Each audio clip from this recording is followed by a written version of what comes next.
Char Margolis, Char Communications Incorporated, and CharVision LLC do not endorse or offer for any purpose but entertainment the views of any guest or other expert on CharVision or UBN. I knew things before they happened from the time I was a child. At the age of 8, I saw a spirit at the foot of my bed and didn't know what it was. And in my 20s, I finally realized I had a special ability that could help others. I have learned that love never dies. There is a spirit world that can communicate with us, and we all have the gift of intuition.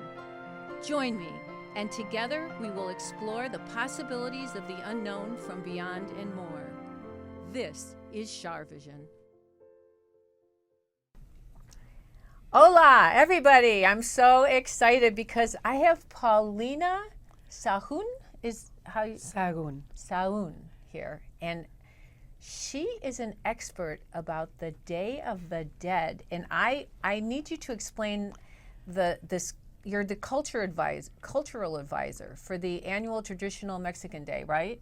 Yes. And tell us what else you do. Besides doing that, I'm also an educator and a solo performing artist. Oh. And I write my own pieces and I direct. Oh, wow. You're very talented. Well, today we're talking about the Day of the Dead. Now, but wait, let's pronounce it properly. Dia De Los Muertos? Very good. Oh, good for me. That was good. Good try. Okay, so I didn't even know this existed until last year when my friend Chuck said, I want you to come to the Hollywood Forever Cemetery with me. Mm-hmm. I said, well, why? It was the day after Halloween. Mm-hmm. And I said, why? And he said, because it's the Day of the Dead. I said, what does that mean? He said, oh, they just like decorate all these graves and it's a whole big deal. And I said, okay, let's go. So we went and I was fascinated. I had the best time and I loved the energy of it. Mm-hmm. So tell us exactly what the festival is. Okay. It's a pre-Columbian, pre-Hispanic, ancestral celebration, ritual celebration. Ritual for? Honoring our ancestors. Honoring every one of our ancestors? Every one of our ancestors. In every religion and every nationality? Or you can do that. You can do that. But it's mostly? It's a Mexican holiday. It's a Mexican holiday. Mm-hmm. It's a Mexican celebration. It's celebrated in many parts of Mexico. As you know, there was a conquest of Mexico. Depending on how, what word should I use, strong, severe that conquest was, depends on how much of the tradition you will see. Mm-hmm. So what you saw at Hollywood Forever is one of the many expressions that you can see in LA. Okay, so you're promoting another festival though, right? Yes. And what is it? This one is November 1st. It's a Sunday. November 1st, 2015, because this is going to be on YouTube forever. 2015 at the Woodlawn Cemetery in Santa Monica. Okay.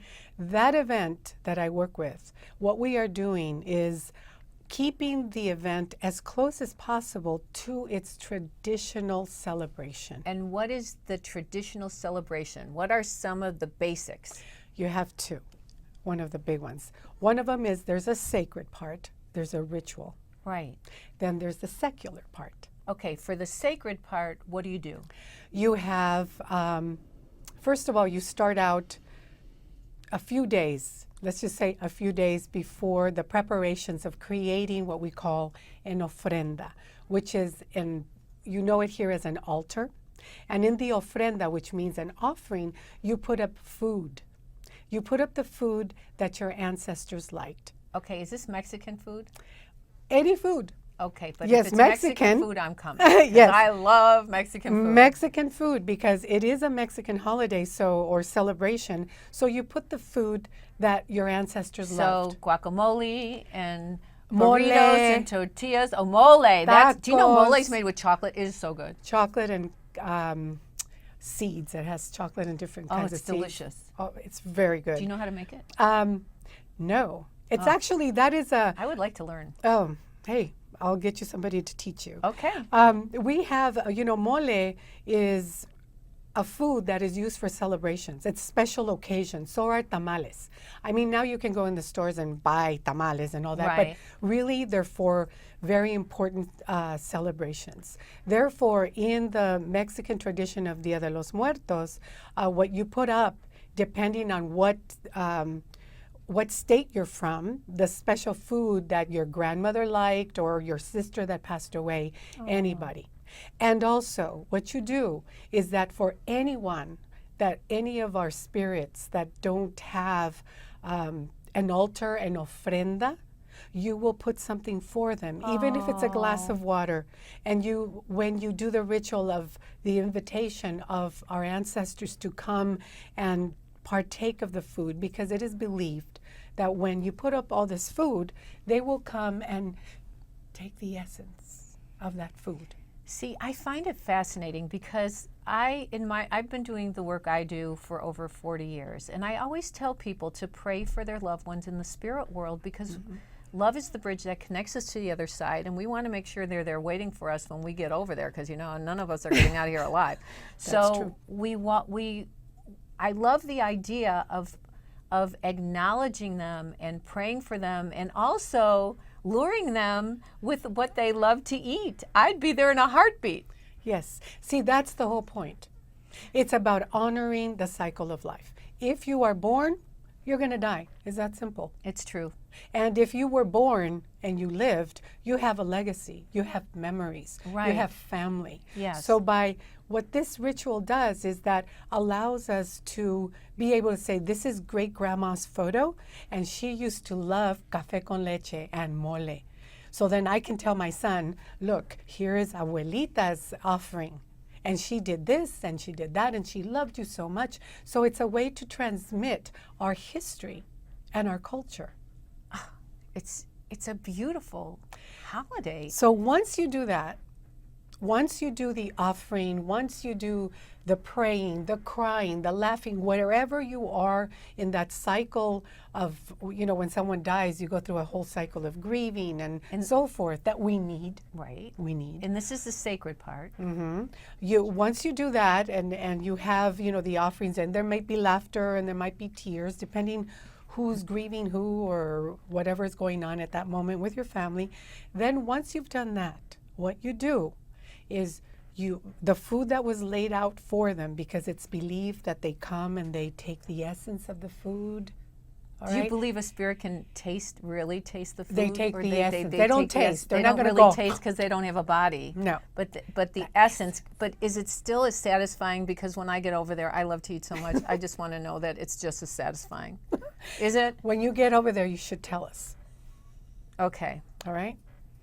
All right. You can communicate with us, I'm sure. Okay. Okay. So then the secular part is what? So, we're not done with the sacred. Oh, we're not. So, not done so with once we did the ofrenda, the altar, then the next day, because we stay up, we stay up in vigil of our ancestors coming. All night long? That's what happens in Mexico. And then in every state, it depends what time they come, but this is the influence of the Catholic Church. Okay. If the priest said, our ancestors are coming at 12 o'clock, then that town waits for them at 12. I love Guadalupe. Guadalupe, la Yeah, Virgen. the mother. Tonantzin. She's the earth goddess. I love her. Well, she's one of our most famous goddesses. She is. Yes. Oh, You will she's find got her such picture a great there. energy.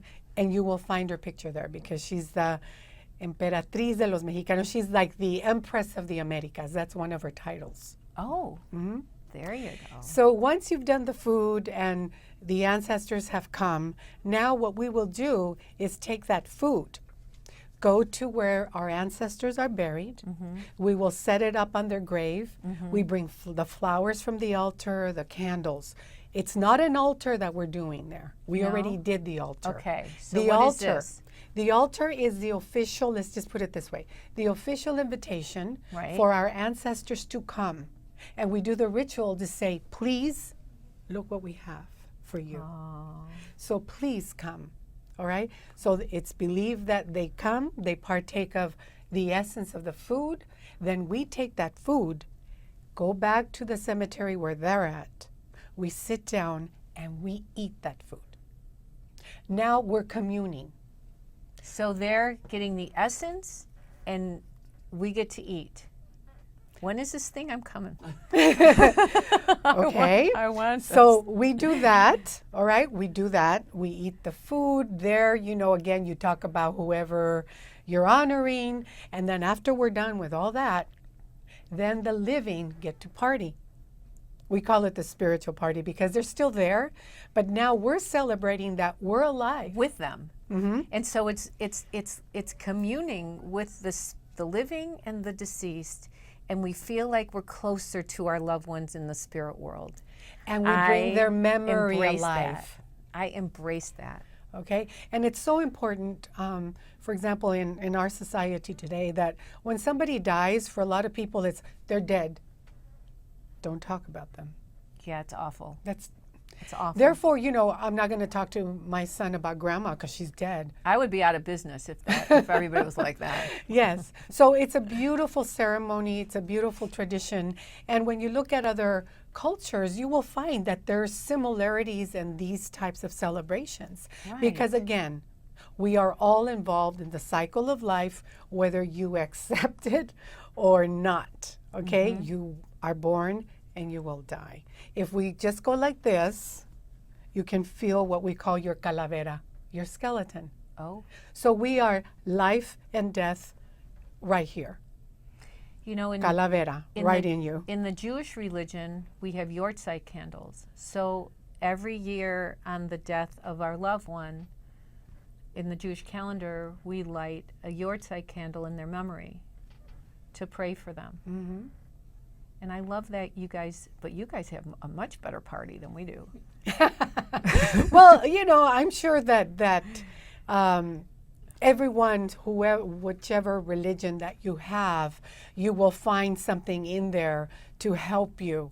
Mm-hmm. You know, it's about helping us, the living that stay here, cope with the loss, because we don't get to see them anymore, but we do know that every year their memories there, their pictures are there, we talk feel about them, and we feel and them. in my Yes. work, I get their names and I connect with them, and I bring these spirits to the people that I read for, so they can feel that love, and so that they can have the validation and the verification that they're still with us, and Yes. and that they haven't gone anywhere. Okay, so now is that the secular part, the eating part? No, you finish doing that once you're done, because now you Okay. communed with the ancestors, you know, whoever, Okay. the recently departed and the ones that have passed on before. Now, I do have to say that depending on what state in Mexico, all right, there's little differences. Like, for example, in Ocotepec, Morelos, which I lived there for a very long time. My parents are from Jalisco. In Ocotepec, Morelos, what they do, let's say I pass away this year. God okay? forbid. I don't want to go yet. No. No.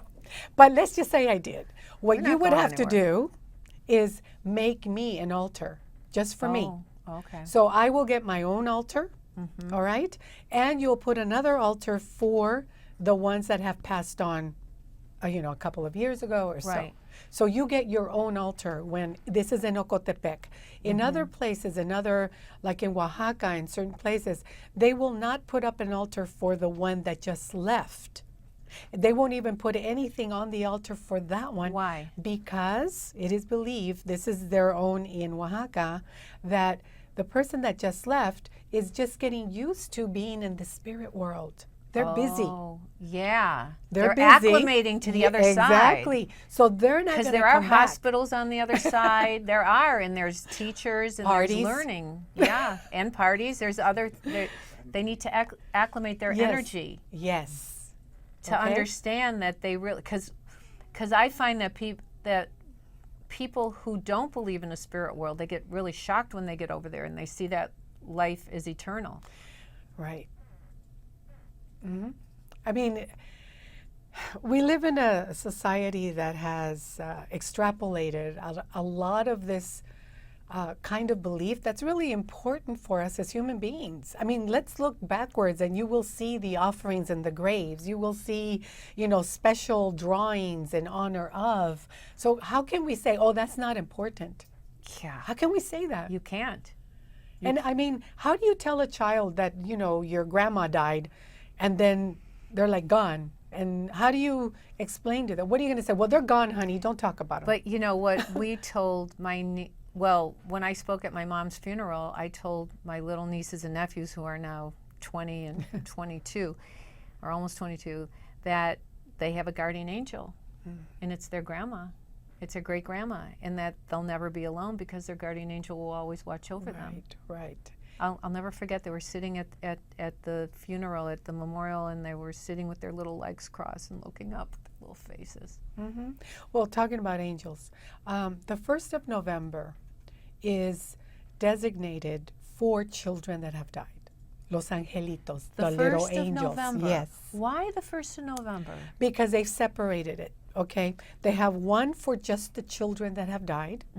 Then the second is for the adults.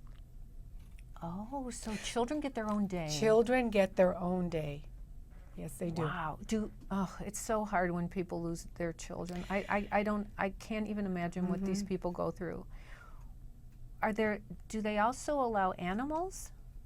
No. No. No puppies? You mean like if your puppy Here. dies? Okay. This is I'm what not you letting do. him hear this. No, this is what we have done here in the U.S. Because remember, when a culture brings their traditions, they're going to change, modify, or be lost, or appropriated.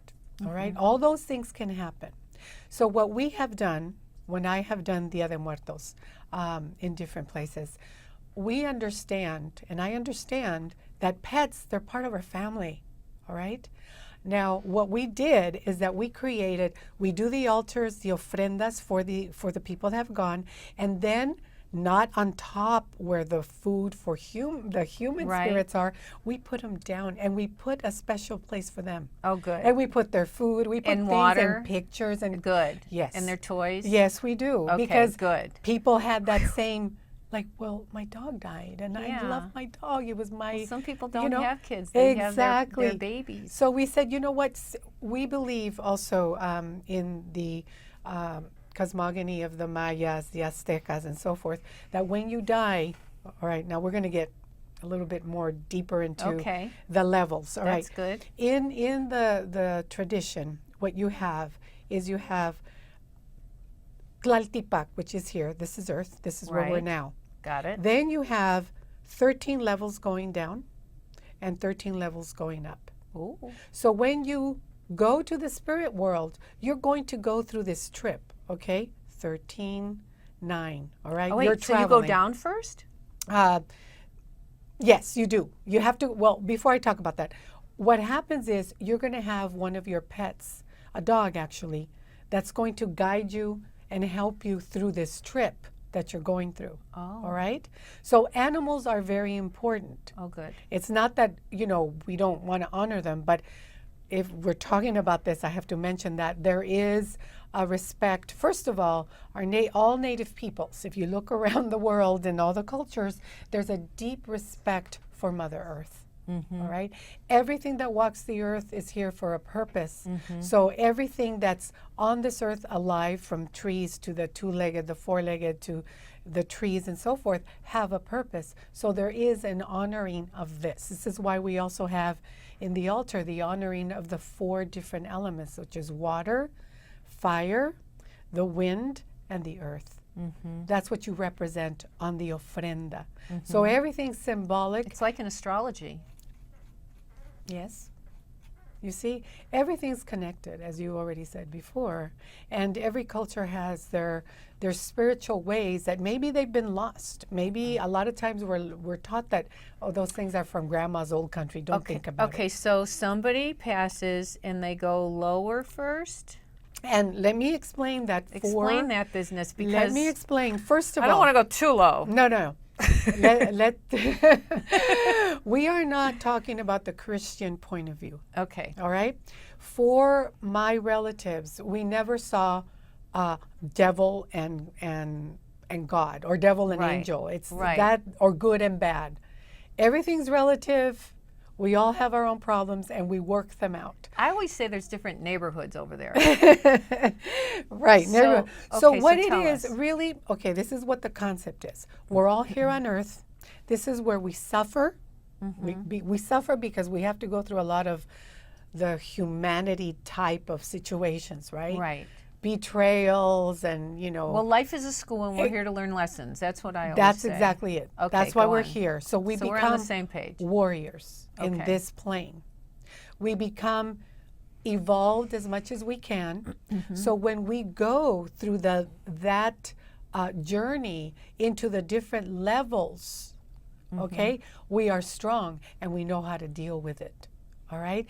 Our dog, or whatever your nahual is, that's your own personal animal spirit, is the one that will show up to help So you. so in American Indian culture, people have animal spirits. So it could be a lion, it could be a giraffe, it could be an elephant, it could be a coyote, it could be anything, right? Right. Now, we're talking, there's different Native American beliefs, all right? From the Uto Aztecan, which is where, would be from Mexico going through the Southwest, even some into the Mississippi Valley that they call it.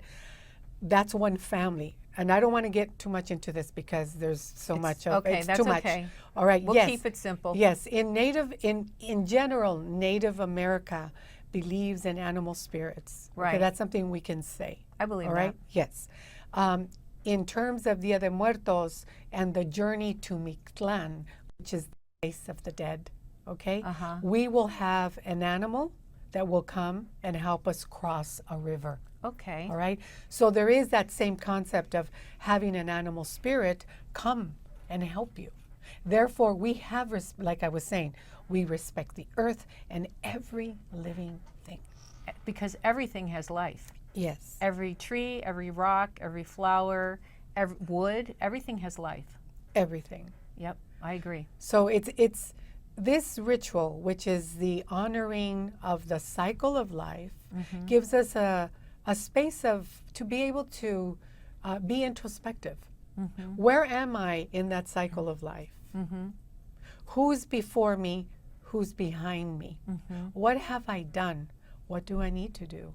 Is this like almost judging ourselves in God's light? Or I don't see it is as it- judging. I or think just learning? evaluating ourselves. Evaluating. Like And then- saying, what do okay. I like? What do I need? And Is what this do I also want? with karma? Is this also helping with karma? Like, oh, I didn't do this, so I need to do this? Or Well, I'm not sure if I could say it's about karma. I think it's more being in the moment and saying, okay, oh my God, I haven't done this, and I said I would do it by the time I was 10. Yeah, Or right. whatever age. Okay. Or realizing that, all your peers are gone and you're here, yeah. and there's still things that you haven't done that you want to. And it's more about you. What do you... Wait a second. I'm a little lost. Is this when we die, we do this and the dog takes us? Or when are we going through this evaluation? By participating in the Dia de Muertos. Oh, so while we're alive? Yes. Okay. The dog will take you across the river when you're dead. That's...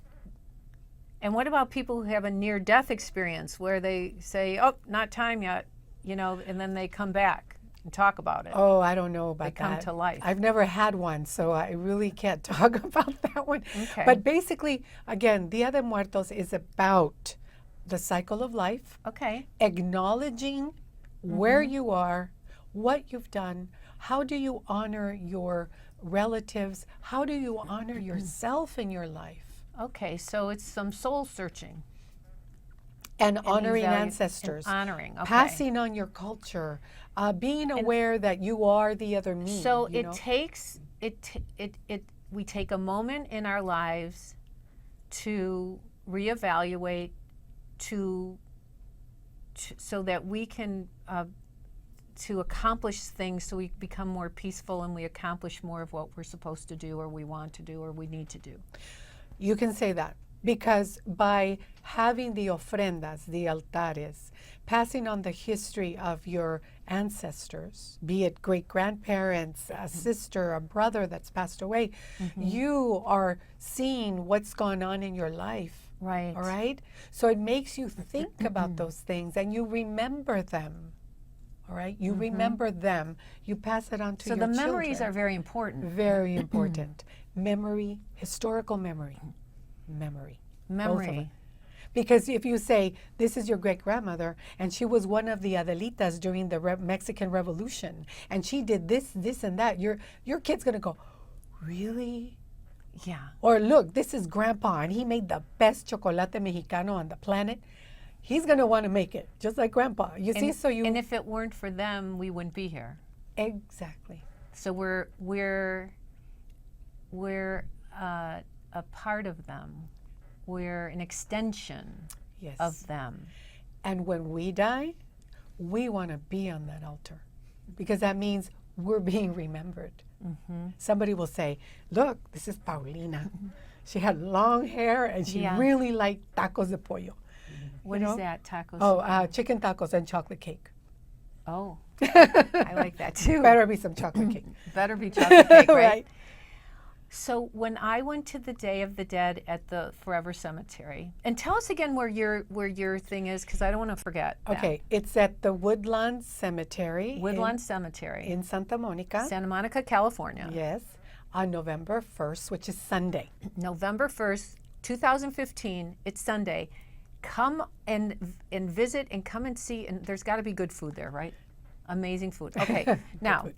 before we end, somebody, when I went to the Day of the Dead, I stopped somebody and I said, could you explain to me what you're doing? Because he had like sage and he was burning sage and stuff. He said, this is the day where we ask the good and the evil to get along, that everybody can join together for this one day in peace and harmony. Is that true? Well, sage is a sacred plant. Right. And it's for healing, and I know it for protects healing. us. I'm always saging. I And get for clearing energies. Right. So what he said is right. I mean, it's really to clear away negative energy. It's to Right. bless, Right. to bring good feeling. So in essence, he's right, or she's right, I don't know. it was a he. In Mexico, what we burn is copal, which is a tree resin. Okay, and it's the same idea. It might be that he was burning. I just Was thought it in a sage. container? Yes, it was. Yes. And it was smoking like yeah, a lot? it was smoking. It was smoking everywhere in this. Yeah. That's I said, what are you copal. doing? It's copal, C-O. P-A-L. Where do I get some of that? You can go to, let's see, any store that has any And kind of new age and things. exactly what is it? Does it It's a resin. does it heal? Does it Yes. protect? Mhm. It's a Copal- protection. You burn it with some coal. You have to buy little pieces of coal. They're round, and you turn them on, and then you put a piece of copal. Not too much because you'll get a lot of smoke. And it's about healing. It's about clearing and blessing the space. Okay, so I think this is important for everybody to do. Just like I think it's important for people to sage and also, of course, pray, because we all, positive energy attracts positive energy. And that's what this is what this whole ritual is about. It's fascinating. Is exactly what it's about. It's about honoring that cycle of life again. It's about remembering who we are, because we're talking about who they were, the ones that were Right. that we're offering our food to, our ancestors. We are remembering them, And we are a part of them. and we're part of them. They are us, we are them. And we want to always pray for our loved ones. And we don't want to forget them, because once Never. you forget them, no one's going to go to the cemetery and place a flower there. That's true. Because no one passed on like, hey, great, great, great grandma is buried at Woodlawn. Let's go Yeah. bring her some flowers. Because we Oh, forget. so See, nice. that's the whole thing, that we don't want to talk about death. We don't want to realize that, oh my God, I got a wrinkle and I'm getting closer to the other side. I better fix things that I haven't Yeah. fixed. So Yeah. we need to do that. Otherwise, when we're going to go to the other side, Well, we can never forget, because history repeats itself. And we know that so many different cultures have suffered for so many different reasons that are not unnecessary. And I mean, it's going on in Syria right now, where these people are trying to find a place of safety, and there's nowhere for them to go, and it's so sad. But to never forget is important for all of us. Because see, by not forgetting, you can remember that history. Right, because you don't want to forget 9/11. You don't want to forget any time where people have suffered. All the different genocides that have happened, and All it's of happened to them. everyone. Everyone. Mm-hmm.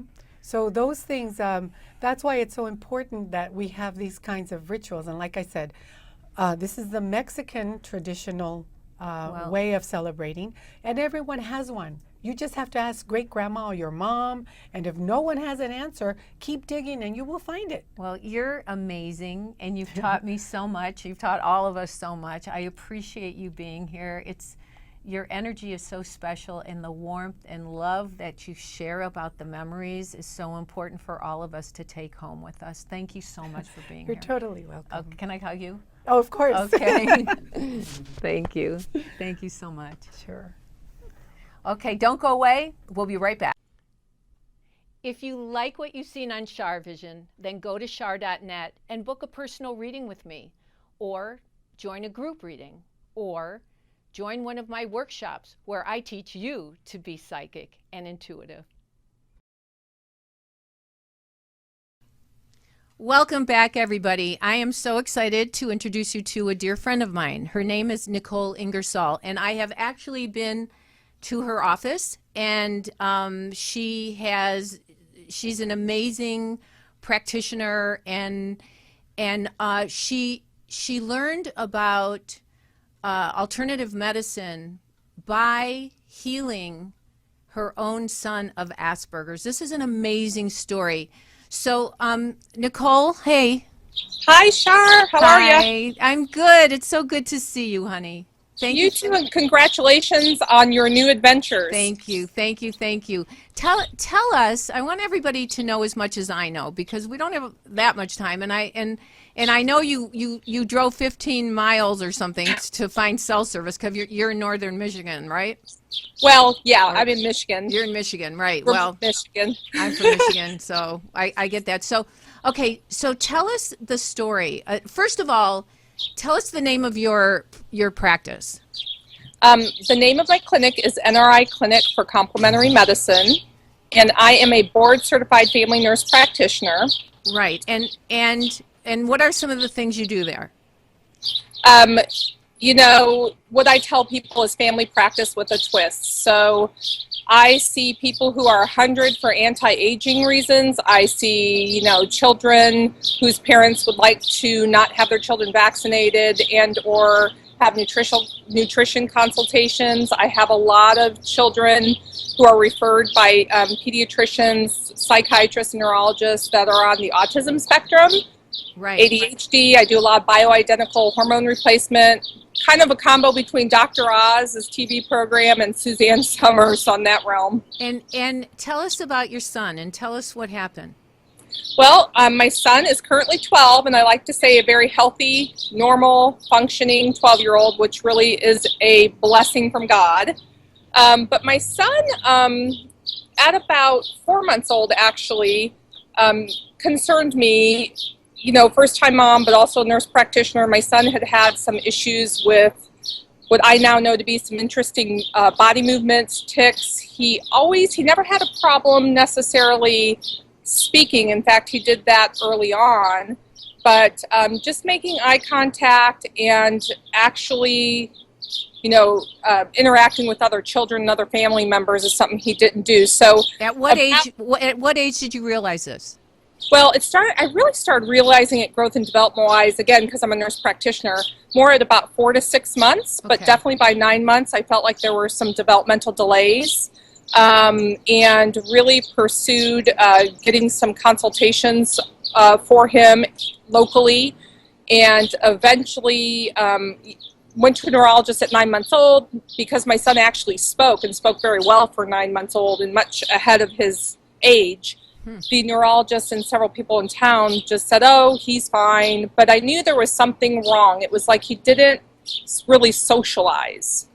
And so at that point, I actually took several journeys out to California, down to North Carolina, up to Wisconsin to look at alternatives, because I felt my son was on the autism spectrum, but he didn't formally get diagnosed till he was about 2, because that is where the criteria is now in the United States. They do not diagnose one with autism till they're 2 years old. And so how did you find out what he had? How did you diagnose it? And then tell us what you did to fix it, because it's an amazing story. Right. So, again, at about 9 months old, I really knew something was up, and I knew it was probably Asperger's, but I also realized with the current criteria that they would not diagnose him with that, which really didn't matter to me, because I just wanted to intervene during those critical windows of development as quickly as possible. So, of course, once I had someone that agreed with me that was probably what was going on, the first thing I wanted to do was put him on medication, and I certainly was not opposed to that. Remember, I was a very traditional family nurse practitioner at the time, Right. and especially if medication was going to help him during those critical windows of development to interact with others and have empathy, because those were the two things that I found were not happening. Then I was fine with it. However, I knew that was only a Band-Aid. It wasn't really fixing the problem. Right. So I decided not to do that initially, but very quickly, mostly again because of these critical windows of development, started actually looking overseas at other alternative therapies, and came across a lot of literature on correlation between basically inflammation in the gut, the GI system, whether that's from food allergies, infections, things of that nature, and neuroinflammation, or brain and body inflammation. So with that, I ended up initially seeking a practitioner up in Wisconsin who did about 50% of what I do now, and this would have been about 11 years ago, and started working with that person, and then just directly, because I have a license to practice medicine in Indiana, just directly contacted a lot of these testing companies myself. I kind of had to do a lot of the homework myself. Right. Do accounts with different vendors myself, and pay for test kits just to get things covered. And again, I was blessed with not financially having the restrictions that most people do at the time. I didn't care how much the test cost. We were going to pay for them. Right. And from there, just basically my son's biggest issue that was causing eventually what would be a diagnosis of Asperger's, high-functioning Asperger's, was a systemic yeast infection or candida infection that was brought on by a pneumonia, for which he was appropriately treated and hospitalized for. Otherwise, he would have probably not been with us. But that that pneumonia required multiple IV antibiotics, which caused a yeast infection to get out of control in his body, which then caused malabsorption of critical nutrients. How did you get rid of the candida and the yeast? What did you do? So at that point, he was about 18 months. He was about 20. He was about 2 years, 3 months old. And so I, again, trying to get a pediatrician who actually, I loved dearly at the time, but she didn't feel comfortable writing. In this case, we had to do a combination of medication and probiotics and stuff. So honestly, I just got a friend of mine that will remain nameless to get a prescription for my son for nystatin, and he was kind enough to do that. And nystatin's a prescription. It's a medicine that's been out for 50 years, and it is used very successfully, normally in little kids, for thrush. And we ended up starting my son on that for 3 months, and did, high-dose probiotics, at the time of which I got over-the-counter, didn't even have access necessarily to all the great products, Char, that you're familiar with now. Yeah. And started eliminating anything that could feed yeast, including, the amount of sugars, even natural sugars and fruits and such that he had. And definitely at this point I'd already gotten rid of. I really never had my son eating, nor did I eat when I breastfed, preserved foods and things, which at the time was very alternative here in Indiana. And I'm not kidding, in about 2 weeks, my neighbors' husbands in our neighborhood were noticing my son just being different. He was making eye contact. He was participating in play. He wasn't sensory overloaded. He wasn't afraid to climb stairs. He wasn't, afraid to catch a ball, like hand-eye coordination. It was pretty remarkable. Were you strict with his diet? At the time I was. And I will tell all the moms out there, it's kind of easier when you're a nurse, to kind of put that hat on as nurse, even when it's your kid. But I don't know how women do it. Honestly, moms do it. without having to practice like I did with patients. But So honestly, what do you think is the biggest culprit when it comes to diet?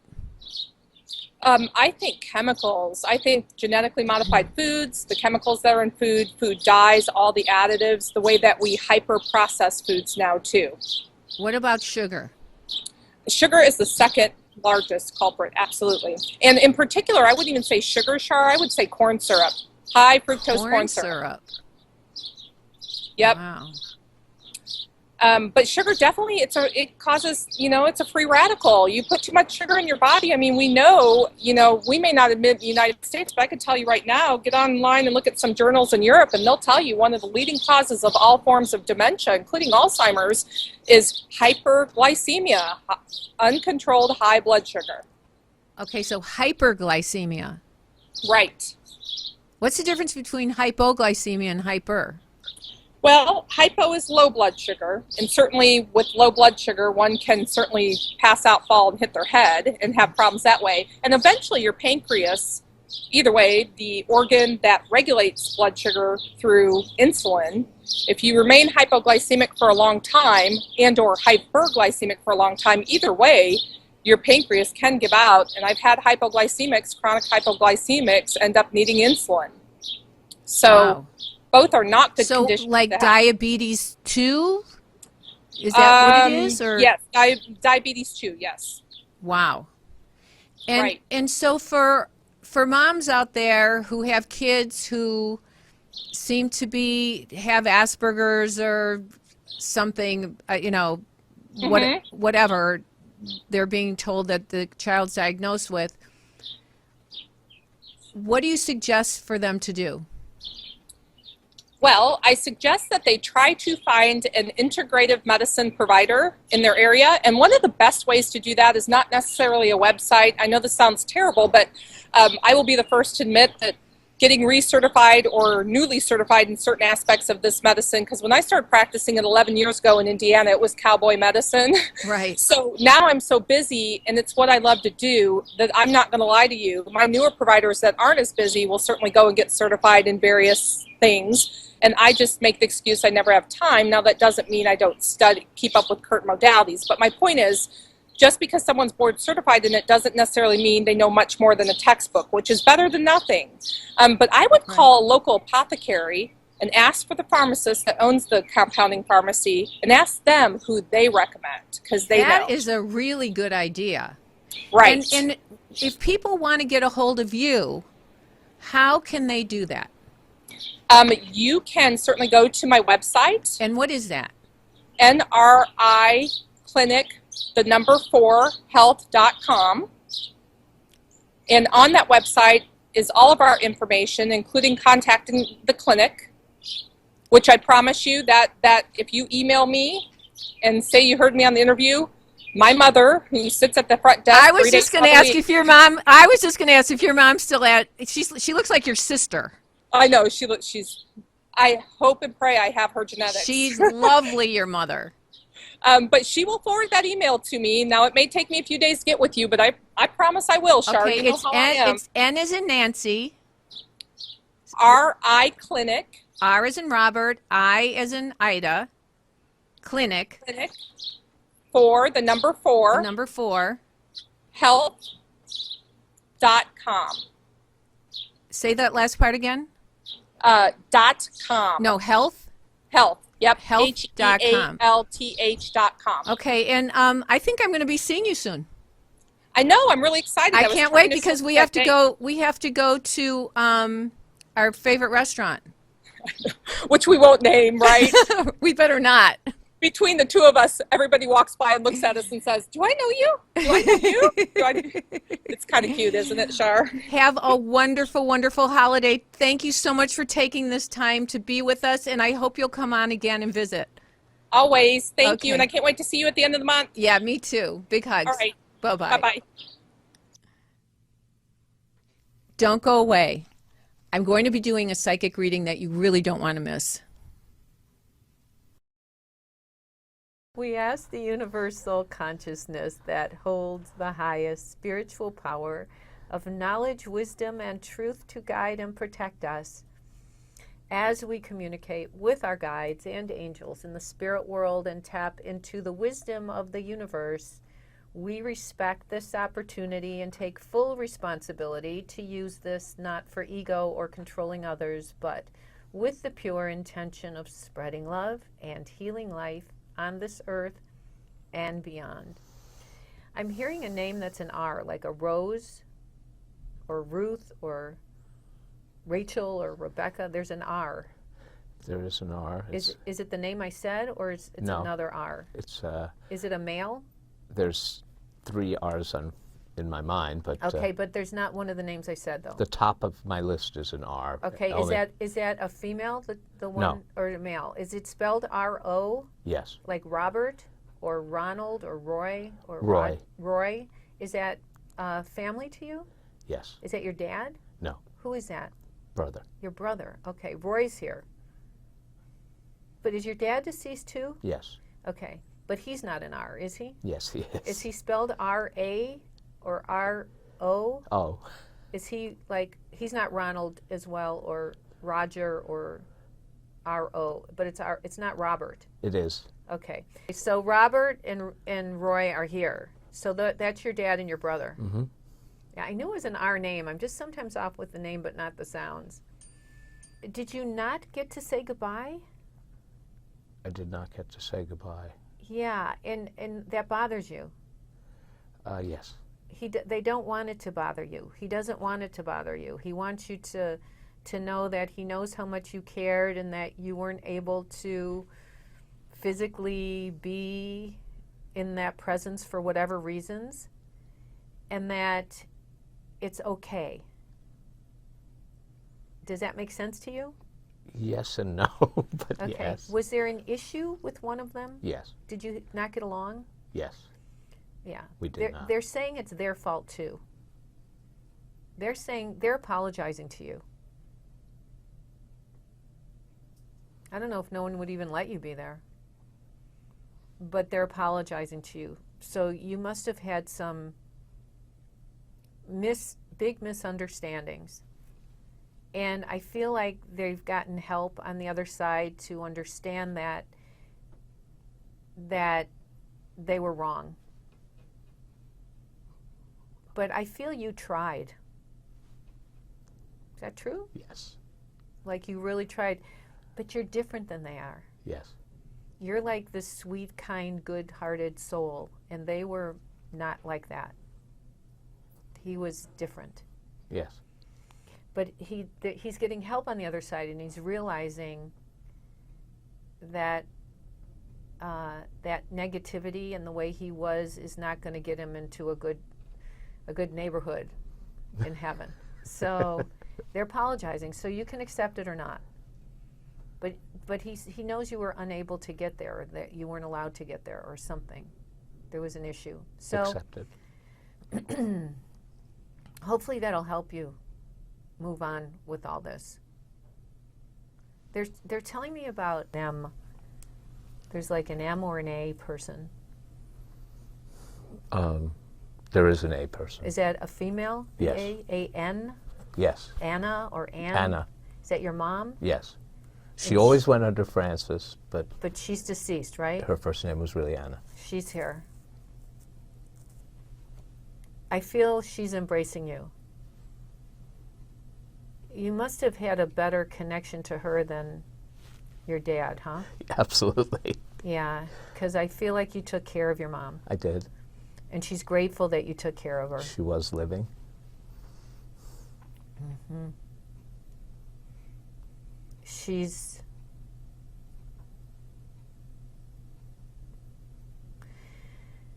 Do you ever like have vivid dreams with her, of her? Have, but I can't remember my dreams very well. But Once in a great while, if you can remember, I feel like she wants to give you messages. Like she still watches you. She's still keeping an eye on you. She's still giving you guidance. I feel like you're gonna like she'll always be connected to you. And she's happy because there's somebody else that she connected to. Who had the heart issue? Was that Me. you did? And my dad. And your dad. So was it hereditary then? I guess so. He had a heart attack and died when he was 50. Okay, but you keep an eye on your heart then, right? I have actually had to have a procedure. Yeah. So I can tell that. But you still have them keep you saved your life by doing that. So Yeah. you still keep an eye on your heart, Yes. right? Every 3 months. It's important for you to stay on top of this, but also be optimistic about it. Don't live in fear about it. Live in strength and positive things, but I don't know that you're eating properly or exercising properly. Correct. So you need to have more self-love about this and stay on top of it. Does that make sense? Total sense. I keep thinking I have to do that, but Well, you can join a gym, but if you don't go to it, Exactly. what good is putting Did the that money for in? 2 years.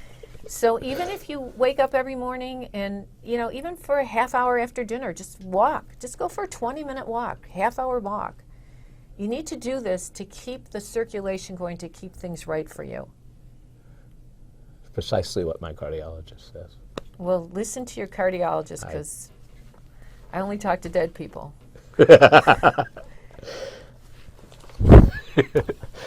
Okay, I'm done. Thank you so much. Thank you very much. You're adorable. Thank you. I appreciate you doing this. Thank you. I appreciate you doing this for me. I just had a reading with Char, and I just, she hit, I didn't get to ask any questions, but she hit all the questions that I had on my list. I mean, 75, 80% of them. The S person was difficult, but that's a current person who's very new in a relationship that's sort of romantic, and who knows, but mystery is good. Thank you so much for being here. I love being able to connect with you every week, and I'm looking forward to seeing you again next time on CharVision. Bye, Sunny says bye. Thank you.